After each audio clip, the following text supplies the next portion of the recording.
Hi everyone, welcome back to this channel. So in today's tutorial we will see how can you fix a cracked MSI monitor screen.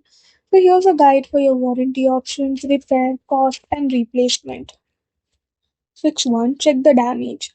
Turn off the monitor. Inspect the screen for cracks, black spots, colored lines or ink-like patches. If these are present, the LED panel is broken. Fix 2. Temporary steps. Back up any important work if the monitor is still partially usable.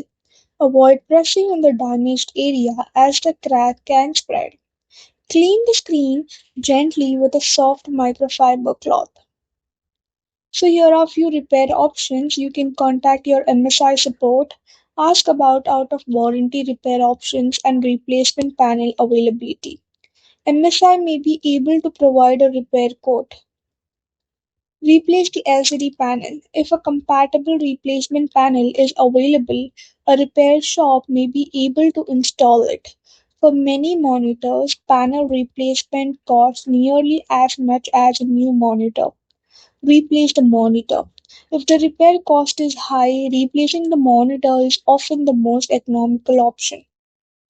That's it for the video. Thank you for watching. Don't forget to like, share, comment, and also do hit the subscribe button.